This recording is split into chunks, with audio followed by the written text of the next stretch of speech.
Now, what does secular mean? It means the non-religious world. We see way too much religious influence in our policies, our law and public debate, and it causes many problems. We endorse the freedom of personal belief and private worship, but want to keep it out of our legal system. Operating in their domains, churches can make a worthwhile contribution. We oppose school chaplains and support ethics education.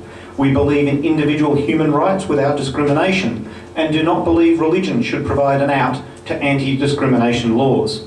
We also support marriage equality and voluntary euthanasia.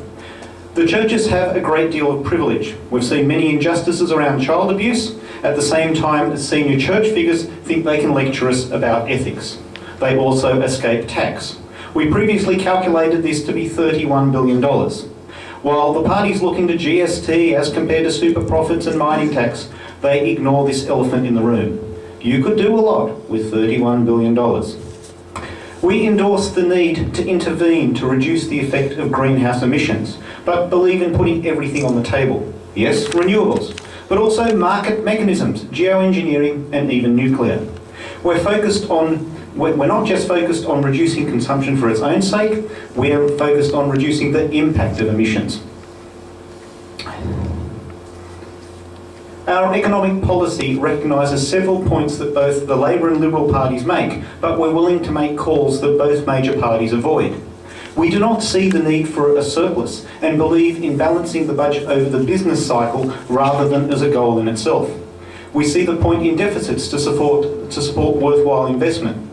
We see inordinate waste in middle-class welfare, something started by Howard, where he squandered a great opportunity, and something that Labor continued, and now both parties pork barrel on middle-class welfare. Most every mainstream party supports a mixed economy. It's the emphasis that differs.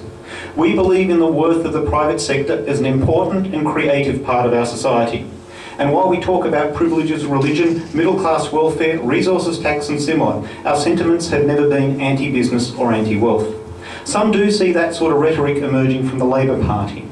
There's a lot of criticism of the Greens, though rather than being balanced, it's usually the usual suspects having a free kick.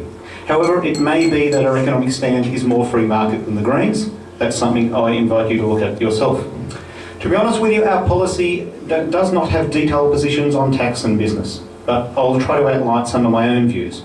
I believe in getting rid of payroll tax and the reduction of red tape. It's a very easy thing to want, but keeping legislation simple seems strangely hard. It's like getting around to tidying up the back room that you're forever putting off. However, as far as tax goes, we do support the removal of negative